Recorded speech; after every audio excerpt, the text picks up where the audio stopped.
Welcome to the deep dive. Today we're diving into Think Like a Monk by Shetty. Oh, yeah? You shared this with us. I did. And I gotta admit, the Yeah. idea of applying ancient wisdom Yeah. to our modern lives, I was intrigued. Yeah, it's a fascinating approach. Yeah. And what's so cool is that Shetty, walks the walk. Right. He actually spent 3 years living as a monk Yeah. in India Wow. before, coming back to Or- the Western world Yeah. to share all this stuff. To share what he learned. Yeah. That's right. He left a successful career in finance Yeah. to become a monk. It's crazy. It makes you wonder what he Right. discovered during that time that made Yeah. him shift gears so dramatically. Oh, yeah, definitely. That's Isn't it. And I think that's one of the things that makes Shetty's message so relatable. Mm-hmm. He's not this, guru who's been meditating on a mountaintop Right. for decades. Right. He's someone who's experienced the pressures and temptations Right. of modern life Yeah. firsthand Yeah. and found a way to integrate ancient wisdom Yeah. into his everyday experience. Okay, let's unpack this. Right. One of the first things that struck me Yeah. was this concept of Setodarpadamarjanam, Okay. which Shetty describes as clearing the dust Okay. from the mirror of the mind. Right. Can you elaborate on that? This is a powerful metaphor. Yeah. Imagine a mirror covered in dust. Okay. You can't see your reflection clearly, Right, right? It's right. distorted and obscured. Yeah. Shetty argues that our minds are like that mirror. Okay. All the external influences, social media, the news, opinions of others, Right. they create a layer of dust Uh-huh. that prevents us from seeing ourselves Yeah. and the world clearly. So here's where it gets really interesting. Okay. He challenges us to ask ourselves, Uh, what external influences might be clouding my mirror right now? It's a great question. What do you think?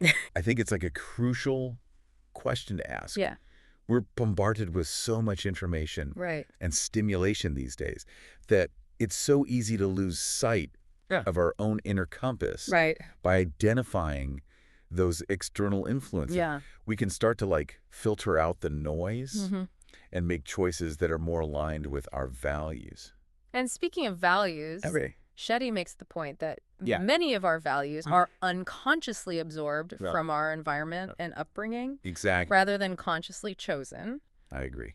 He has this exercise in the book Okay. called Where Did Your Values Come From? Oh, yeah.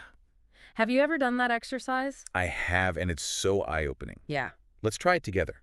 Okay. Think about a value Okay. that's important to you. Okay. Maybe it's financial success. Okay. Maybe it's family. Uh-huh. Maybe it's creativity. Yeah. Now ask yourself, Okay. where did that value come from? Was it something your parents emphasized? Uh-huh. Did you see it modeled Okay. by people you admired? Oh, wow. Yeah. I'm realizing Yeah. that my value of independence Yeah. probably comes from growing up Yeah. in a family Yeah. where self-reliance was Right. highly prized. Interesting. And it makes me wonder if there are other values I've adopted without questioning them. That's exactly the point of the exercise. Yeah. It's not about judging those inherited values as good or bad, Right. but rather just about becoming conscious of them Uh-huh. and asking yourself, do these values truly align Yeah. with who I am today? Right. You know? Okay. Yeah. Shetty then makes this fascinating connection Yeah. between time and money. Mm-hmm. He argues that how we spend our time Right. is just as revealing of our values Oh, for sure. as how we spend our money. I agree. Do you think that's true? Absolutely. Yeah. We often say things like, Right. I don't have time for that. Yeah. But maybe it's not really about a lack of time. Right. Maybe it's about our priorities. Mm-hmm. If we truly value something, Right. we make time for it. Yeah. Shetty even suggests tracking our time for a week, Wow. just like we might track our expenses Oh, interesting. to see where our time is actually going. It's like that saying, Yeah. actions speak louder than words. Yeah, for sure. If you say you value spending time with loved ones, Right. but then you find yourself constantly working late Oh, or so- glued to your phone when you are with them, Right. that might be a sign that your actions aren't quite lining up Exactly. with your stated values. That's it. Right. Yeah. It's a wake-up call Yeah, to become more intentional about how we spend our time. totally. Now, another powerful concept that Yeah. Shetty explores is the Yeah. contagious nature of negativity. Oh, yeah. And it's not just about bad vibes. Right. He cites research Yeah. showing that people are wired for social conformity, Wow. even to the point of changing their own responses Interesting. to align with a group, Right. even if that group is wrong. Oh, wow. That's wild. Yeah. Yeah. Scary to think about, isn't it? Yeah, definitely. How easily our thoughts and behaviors can be influenced by those around us without us even realizing it. Absolutely. So what's the antidote Yeah. to this negativity contagion? So Shetty introduces a technique called spot, stop, swap, Okay.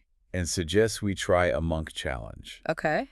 Avoiding complaining, comparing, and criticizing Wow. for an entire week. A whole week. Yeah, think about a recent situation where Right.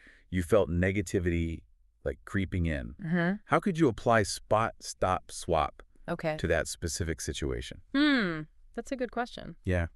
I was feeling frustrated the other day Okay. because a project I was working on wasn't going as planned, Right. and I kept replaying the mistakes in my head Yeah. and getting more and more discouraged. Yeah. And I could have spotted those negative thoughts, stopped, and questioned them and swapped them for more constructive ones. Exactly. Instead of dwelling on what went wrong, Yeah. I could have focused on what I learned and how I could improve next time. Exactly. It's about shifting our mindset Right. from negativity Yeah.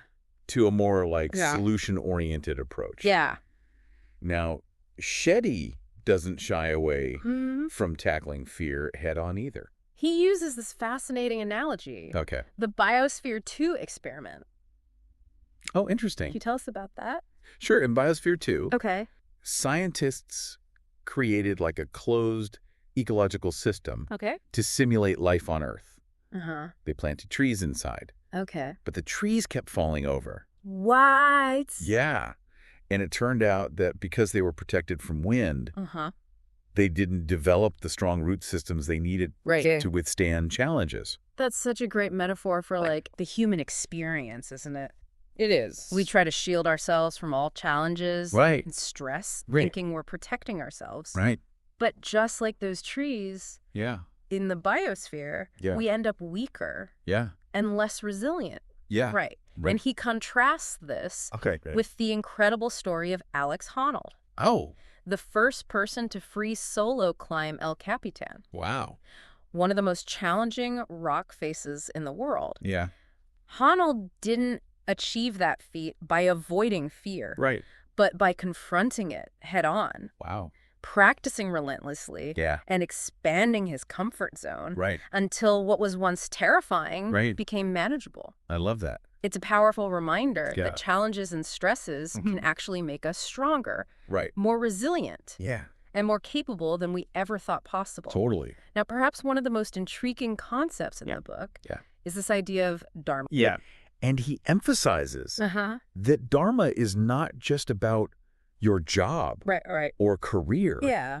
It's about your unique potential Totally. and how you can best contribute to the world. Yeah. What's fascinating is that Yeah. he connects Dharma to these ancient Indian personality archetypes Okay. known as Varnas. Yeah. So think about your own strengths Okay. and tendencies. Yeah. Do you find yourself naturally drawn to guiding others, Okay. leading initiatives, creating new things, Right. or mastering practical skills? Yeah. Understanding your dominant Varna, Right. the guide, the leader, the Yeah. creator, or the maker, Right. can give you valuable clues Yeah. about where your Dharma might lie. Interesting. It's not just about finding a job you like. Right. It's about aligning your work Right. with your natural inclinations Exactly. and using your unique strengths Yeah. to make a positive impact. Just powerful stuff. Yeah. Yeah. And he also has this great exercise in the book Okay. called the Quadrant of Potential, Okay. where you evaluate your work and passions Yeah. based on 4 key questions. Okay. What are they? He asks, Yeah. do you like your job? Okay. Are you good at it? Uh-huh. Do other people need and appreciate your work? Okay. And finally, does your work provide you Yeah. with inner fulfillment? Wow, that's deep. By honestly answering those questions, Yeah. we can start to get a clearer picture of Yeah. where our dharma might be calling us. Absolutely. He also emphasizes the importance of getting feedback from others with his reflected best self exercise. Yeah. It's all about seeking out stories Okay. from people who know us well Uh-huh. about times when they've seen us at our best. That's so cool. It's like looking in a mirror Right? that reflects back Yeah. our most positive qualities. I love it. And it can help us to identify patterns in our behavior. Yeah. Recognize our strengths. Right. And like discover hidden talents we might not even be aware of. Right. It's like seeing ourselves through new eyes. Yeah.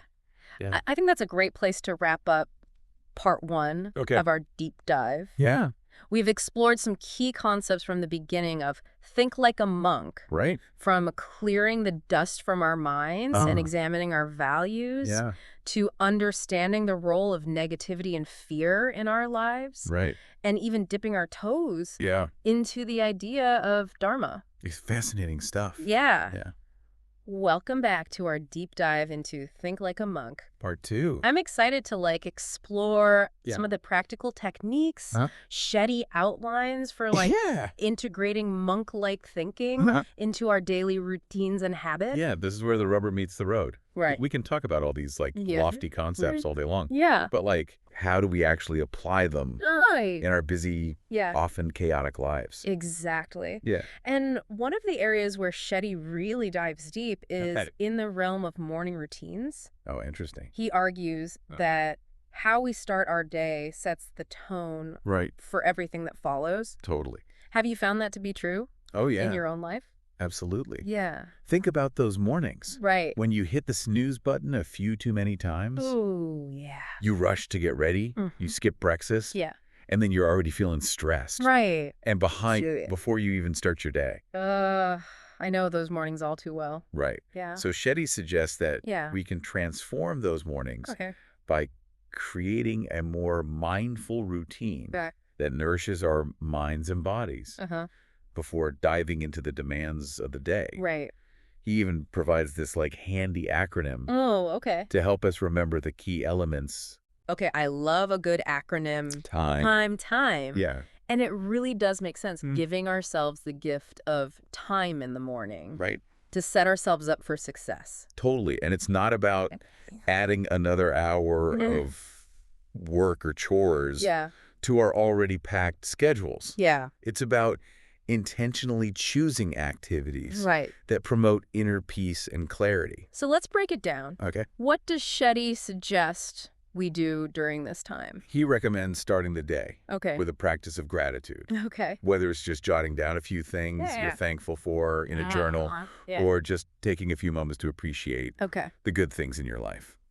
I've heard that gratitude is good for our mental health. Yeah. But what's the science behind that?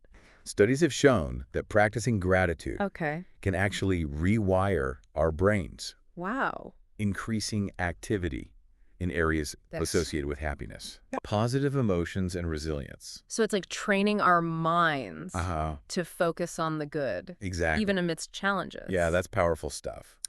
Okay, so after we've cultivated some thankfulness, what's next? Shetty recommends dedicating some time to gaining insight. Okay. So this could be reading an inspiring book, listening to a thought-provoking podcast, or even just spending a few minutes reflecting on a passage from a spiritual text. Okay. It's about feeding our minds with wisdom and knowledge that can guide us throughout the day. I can see how starting the day with some inspiring words or ideas could help set a more positive tone. Totally. What about the M in time? That would be meditation. Okay. A practice that's been a cornerstone of monk life for centuries. Right. Shetty emphasizes that even just a few minutes of daily meditation can make a big difference in reducing stress, improving focus, and cultivating a sense of inner peace. I've tried meditation before, but I always struggle to quiet my mind. Right. Do you have any tips for someone who's new to meditation? Yeah. One tip is to focus on your breath. Okay. As you inhale, notice the sensation of your breath entering your body. As you exhale, notice the sensation of your breath leaving your body. Right. And if your mind wanders, just gently guide it back to your breath. And don't worry about achieving some kind of blissful state. Meditation is a practice. And like any practice, it takes time and patience. That's helpful. Yeah. So we've covered thankfulness, insight, and meditation. What about the final E in time? Exercise. Oh, right. Shetty reminds us that our physical health is just as important as our mental health. Yeah. And moving our bodies in the morning helps energize us for the day ahead. I know exercise is good for me. Yeah. But I'm not exactly a morning person. Right. Any suggestions for incorporating movement into a morning routine? Yeah. Without having to drag myself to the gym at the crack of dawn? Yeah, it doesn't have to be strenuous. Okay. Even a brisk walk around the block, some gentle stretching, or a few yoga poses can make a difference. Right. Just find something you enjoy, and that fits into your schedule. That's great advice. Thanks. Now, Shetty also talks about the importance of a mindful evening routine. Why is that so important? Think about how often you end your days scrolling through social media. Oh, yeah. Watching TV, or working late into the night. Right. All that stimulation makes it harder to wind down and get a good night's sleep. I'm definitely guilty of that. Right. Yeah. So Shetty suggests that we create a calming evening ritual that helps us transition from the busyness of the day to a state of rest and relaxation. So what are some specific things we can do to create a more mindful evening routine? He recommends disconnecting from technology. At least an hour before bed. Right. Dimming the lights. Taking a warm bath. Reading a book. Right. Or listening to calming music. That all sounds so relaxing. Right. Yeah, I can see how that would make a big difference in sleep quality. Totally. He also emphasizes the importance of gratitude at the end of the day. Right. Taking a few moments to reflect on the good things that happened. No matter how small, helps us to end on a positive note. Exactly. And cultivate a sense of contentment. Yeah. Now, one of the things that really resonated with me in Think Like a Monk is Shetty's emphasis on mindfulness. Right. And I know it's a buzzword these days. Yeah, it is. But, what does it actually mean to be mindful? Think about how often you go through your day on autopilot, lost in thought, not fully present in the moment. Right. You're either dwelling on the past, worrying about the future, or just going through the motions without really paying attention to what's happening right now. I'm definitely guilty of that. I'll be walking my dog and realize I haven't even noticed the trees or the birds or the feel of the sun on my skin because I'm so caught up in my thoughts. That's a perfect example. Yeah. Mindfulness is about bringing our attention to the present moment, experiencing it with awareness and without judgment. Right. It's about noticing the sights, sounds, sensations, thoughts and emotions that are arising right now without getting swept away by them. So how do we actually cultivate mindfulness in our daily lives? It's simpler than you might think. Okay. Just start by finding opportunities for mindfulness in your everyday routines. Okay. Notice the sensation of your feet on the ground as you walk. Right. Pay attention to the taste and texture of your food as you eat. Yeah. Listen to the sounds of nature as you go for a walk. Yeah. It's about bringing a sense of awareness to even the most mundane activities. I love that. Yeah. It's about finding those little moments of presence. Exactly. Throughout the day, rather than waiting for some grand meditation retreat to suddenly become mindful.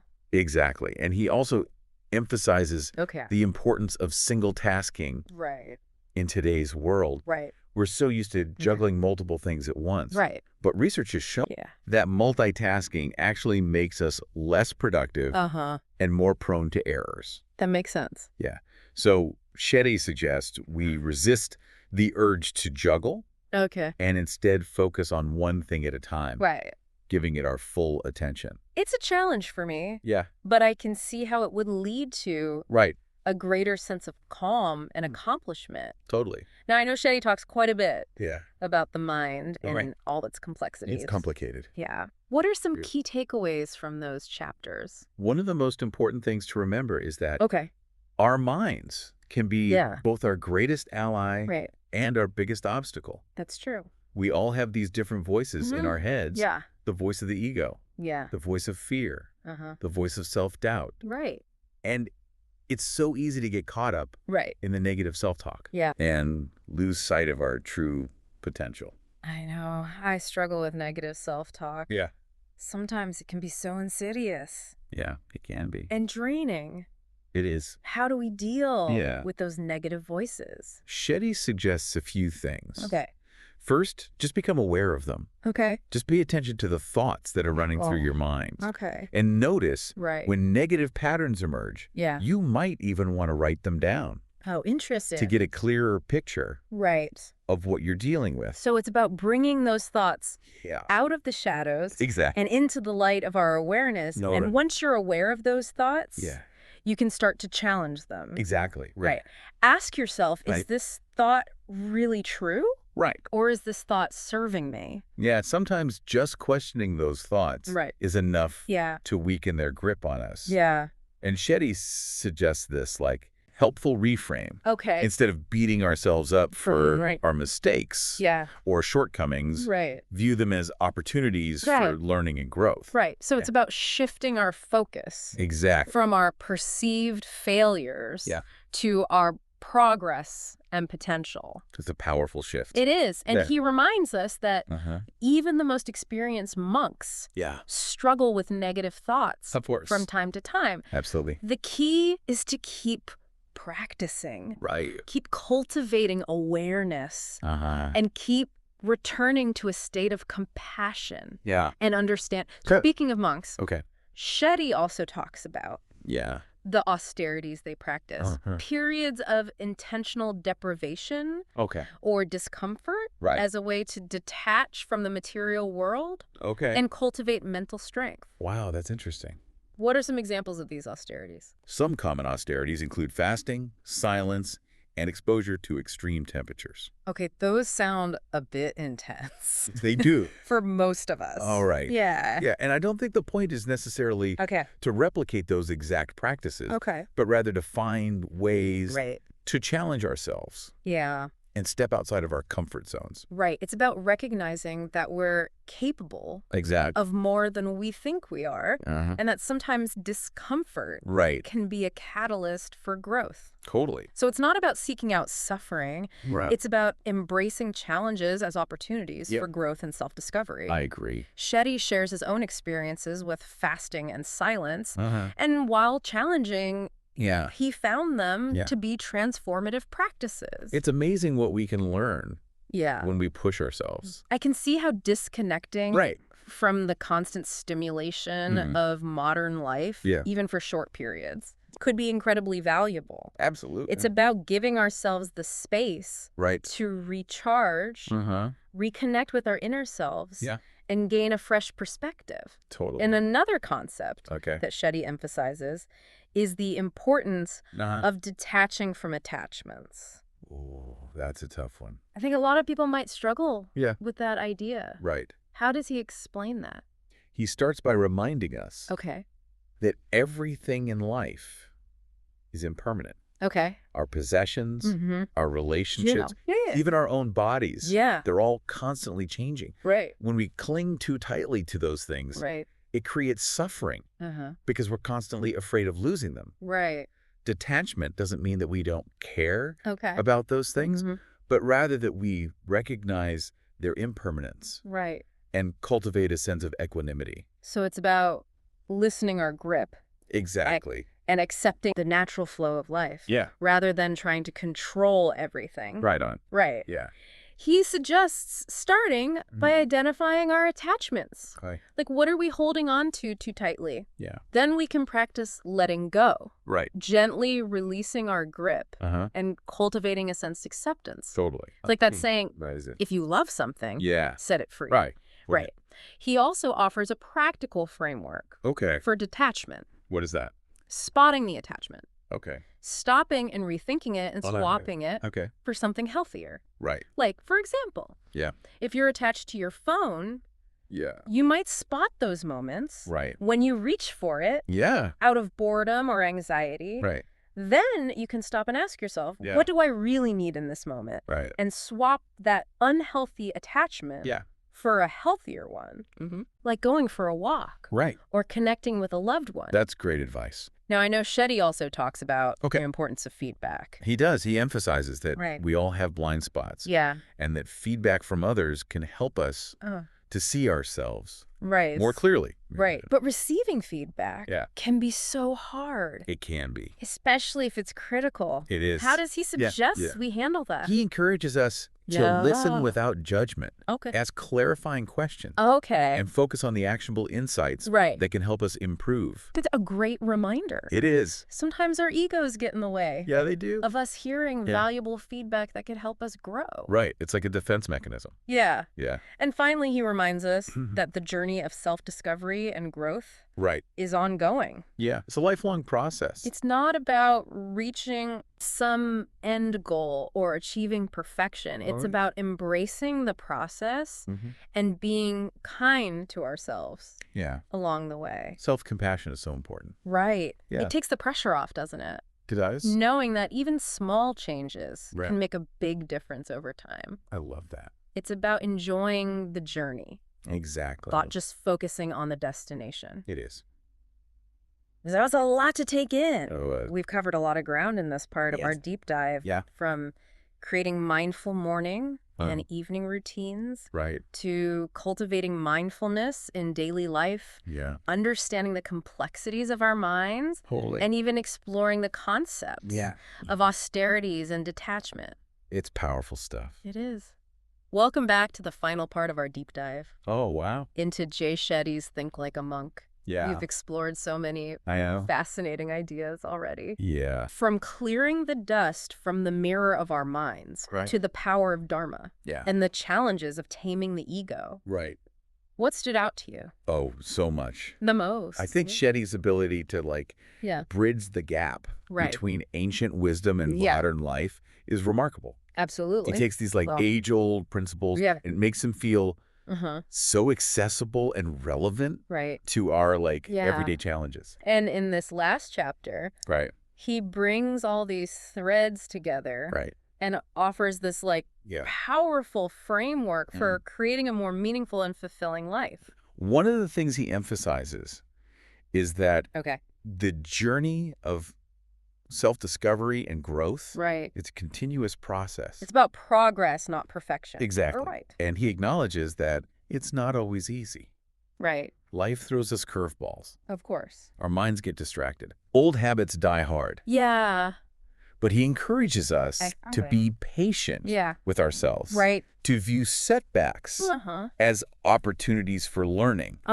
And to keep returning to the practices that nourish our well-being. So he shares the story about a student who asks her teacher how long it will take to achieve enlightenment. And the teacher replies, 10 years. Wow. And then the student asks, but what if I work really hard? And the teacher says 20 years. Oh, wow. It's a humorous reminder that patience and perseverance are key on this journey. It's about trusting the process, embracing the ups and downs, and enjoying the ride. It's about the journey. So Shetty then offers a few pieces of practical advice to help us stay on track. One is to set an intention for each day. It could be a simple phrase. It's like, be kind, be present, or focus on my Dharma. It's like setting a compass. Exactly. That can help guide our choices. Throughout the day. He also emphasizes the importance of self-reflection. Oh, that's important. He suggests asking ourselves questions at the end of each day. Like, what am I grateful for today? What did I learn today? And how did I serve today? That's a great way. Yeah, it's like checking in with ourselves and making sure we're moving in the right direction. Shetty reminds us that the most powerful transformations often happen in small incremental steps, not through radical overnight changes. I find that really encouraging. Me too. It takes the pressure off. It does. Knowing that even small changes can make a big difference over time. It's about consistency. So he also shares this powerful visualization technique that he calls the mental walk. Okay. Where you imagine yourself walking through a peaceful and serene environment. And as you walk, you encounter like objects or symbols that represent your values, goals, and aspirations. It's a way to connect with your inner wisdom and visualize the life you want to create. And Shetty encourages us to use this visualization not only to set goals, but also to release any fears or limiting beliefs that might be holding us back. Right. It's about using the power of our imagination to create a mental blueprint for a more fulfilling life. Right.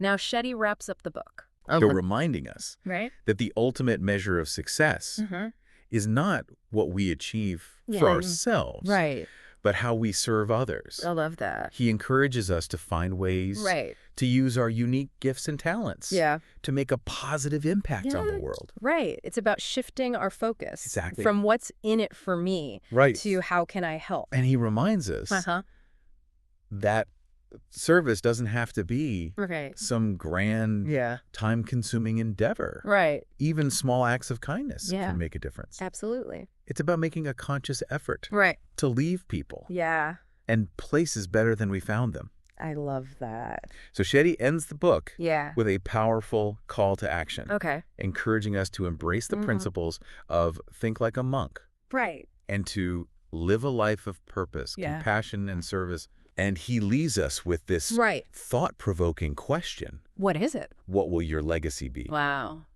Yeah, it's a question that challenges us. Right. To think about the impact we want to have on the world. Right. And to live a life that truly matters. Well, I don't know about you. Yeah. But I'm feeling inspired. Me too. To incorporate even more of Shetty's wisdom into my own life. And I think that's the beauty of this book. Right. It offers practical tools and insights we can all use to cultivate more peace, purpose, and fulfillment in our lives. Yeah.